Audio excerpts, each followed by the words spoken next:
These are 5 sneakers that should not exist, or should they? Well, today we're going to find out, because first up is the Nike dress shoe. Yes, this is a controversial sneaker that a lot of people think should not exist. However, it has become a massive trend this year. There is a ton of sportswear sneaker brands that are all jumping on the hybrid loafer dress shoe trend. New Balance with the 1906L, Hoka with whatever the hell this is, Mizuno, and the list goes on. But now Nike has entered the chat with what could possibly be the best version of this trend we have seen. So we got to figure out whether these things are actually any good or if Nike should just stick to making sportswear. So for starters, this is actually a collaboration sneaker with Air Afrique, which I kid you not is an airline, or was. The actual airline ended in liquidation in 2002, and now it's a Paris-based creative collective, which takes inspiration from the airline.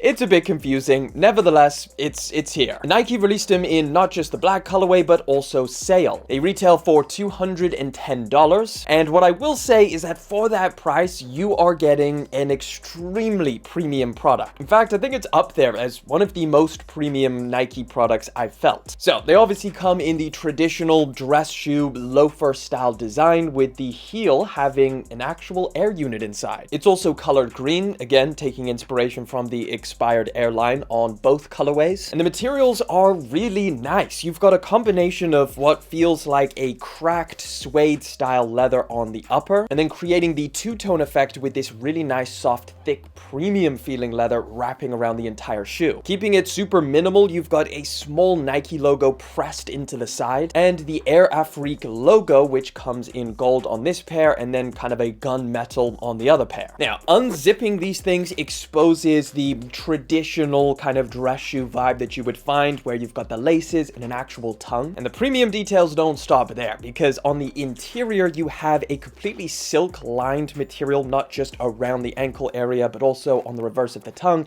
and the actual insole. It also comes with more Air Afrique inspired patterns, which I think looks sick. There's also some pretty cool details when you flip them to the underneath. The sail pair has some gold accent color, and the black one has carbon fiber, which is really interesting. Both of them have this semi-translucent blue block, which is obviously for the air unit. Now, in my opinion, should this hybrid shoe exist? Well, I honestly think Nike and Air Afrique created a very compelling product. Even dropping these into the sea of different dress shoes that you can choose from, these have some cool details that separate it from the rest. They're kind of fun with some of the different elements, like of course the air unit. The zipper, whether having it up or down, gives it kind of a completely different look. It's by a decent margin the best sneaker loafer hybrid that I've seen on the market. Now, for sizing and comfort, I'd actually half size down. I found they ran a little bit large, so that's what I'd recommend. And for comfort, well, it's a dress shoe. You're not stepping into anything amazing. The air unit might help a little bit because it's a little bit softer around here, but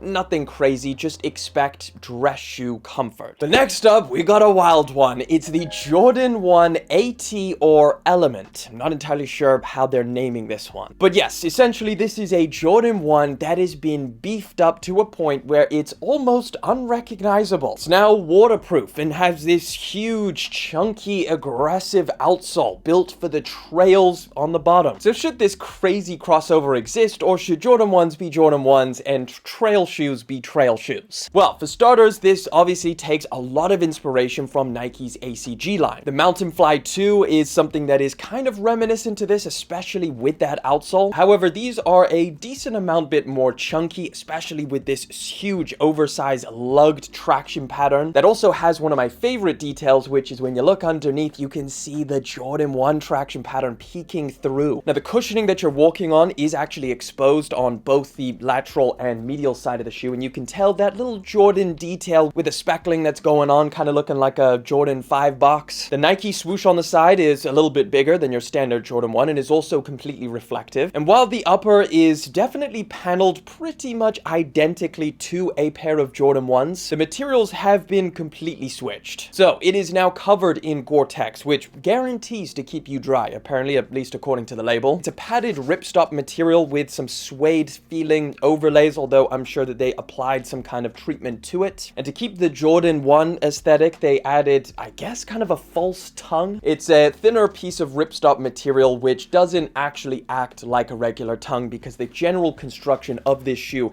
is kind of like an inner booty thing.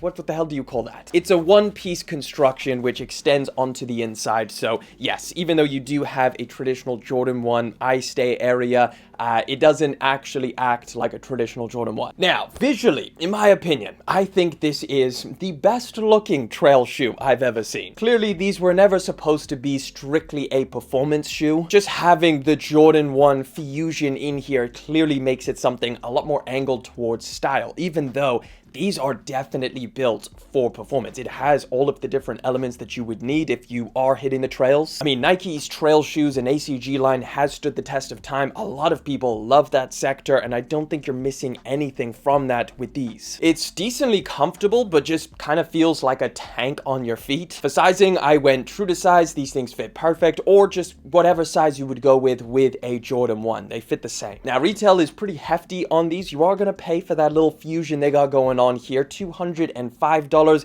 and there's going to be a ton more colorways releasing throughout the rest of the year. Should these exist? Yes. Next up, I just want you to imagine an NBA player wearing Converse shoes in an actual game. Now, when I think of Converse, I think of the Chuck Taylor, one of the oldest and most iconic sneakers in the entire game. So NBA players wearing a pair of Converses in 2025? That should not exist. Oh, but it definitely does. This is the Shai 001. And not only are people wearing these things, but they're saying it's one of the best signature basketball sneakers of the entire year. But is that actually true? So, for starters, pretty obviously, based off of the name, this is gilgeous-alexander's signature sneaker with Converse. And even though it's a Converse sneaker, it's kind of an anti-Converse sneaker. It's quite literally the opposite of the old traditional models that Converse mostly makes. This is now super sleek and streamlined and futuristic and minimal. The upper is pretty simple. It's just a padded material which covers the entire shoe, and this top design detail kind of feels like neoprene, so it's slightly puffy and padded. The tongue comes in a really nice design because it's shaped in a way that's going to kind of surround your ankle area. That, in combination with the generous amount of padding that they added around the ankle area, makes these things really comfortable. The shiny plastic element around the heel kind of adds to that futuristic look, kind of like a visor. You will notice that some of the tech in the midsole says Air Zoom on it because, yes, now Nike owns Converse, so they added some of their tech in here. Honestly, I think these are definitely throwing their name in the hat for one of the best signature basketball sneakers this year. It is definitely stiff competition with the AE2s and the Ja 3s, but these just look and feel really good. Retail price is a pretty reasonable $130, and for sizing, I went true to size. They fit perfect, so that's what I'm going to recommend to you. Now, they've released 4 different colorways of this sneaker so far, and they have all completely sold out, so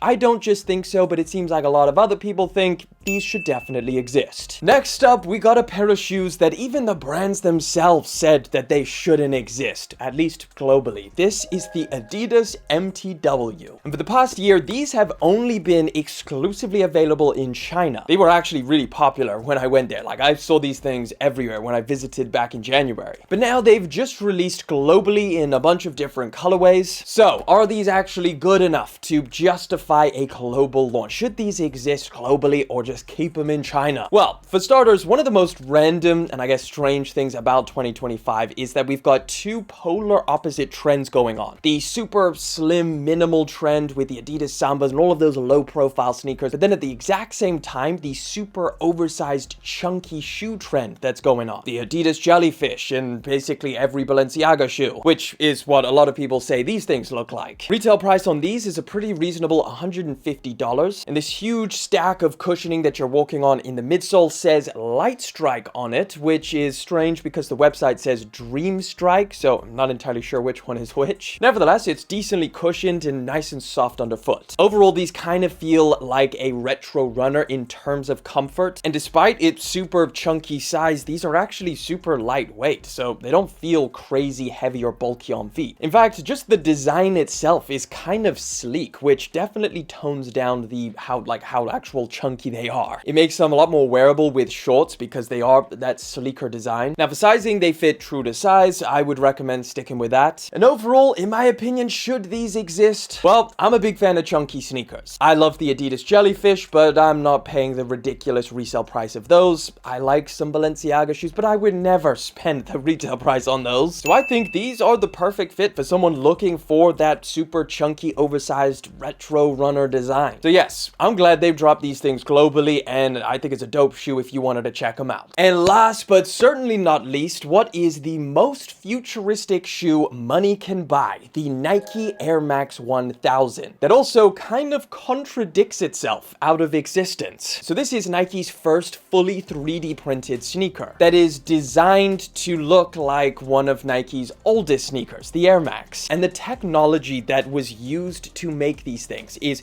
so crazy that it almost needs its own dedicated video. Luckily, I made one. I visited the factory. I had to sign an NDA to look at all of the alien-like machines that were making these things, and it is pretty mind-blowing. Link in description if you want to catch that. Now, you may have already seen this sneaker before. It did release in a bunch of different colorways. I think we had red, blue, black, sail, and now this one, the latest colorway. This is the lilac pair that is actually dropping on the 21st of October. That's happening through Zellerfeld, so if you did want to pick these things up, you can enter a raffle, but I do imagine they're still going to be pretty limited. And if you've never tried a 3D printed shoe, well, for starters, it's kind of like nothing you've ever put on your feet before. To get your size, you actually scan your feet using your phone, and then the shoe is custom printed to the exact shape of your foot. And then when you put these things on, even though they are made from one single material with no glue or added parts, except for the air unit, what it feels like is that there is multiple materials in here, because the actual bottom, the outsole, kind of feels like a regular sneaker outsole. It's a lot harder, but then when you feel the footbed and where you're actually going to be walking, it's a lot softer, so it provides that cushion that you would find from a traditional pair of sneakers. The upper is the softest, where it almost feels like a padded mesh material or almost similar to a fabric. How crazy is it that Nike put the oldest sneaker technology in with the air unit into the world's most futuristic shoe? Somehow it works. These retail for $180, and honestly, I hope Nike does more sneaker models using this tech. It's comfortable, it fits great, and I think it looks crazy. I think they could cook up some more insane designs using some of their archive stuff that they've had in the past. But for now, the Air Max 1000 is definitely a banger and should definitely exist. But now I want you guys to let me know down in the comment section which one of these sneakers would you actually wear. Like always, I'm gonna throw a video in the top left-hand corner. Check it out.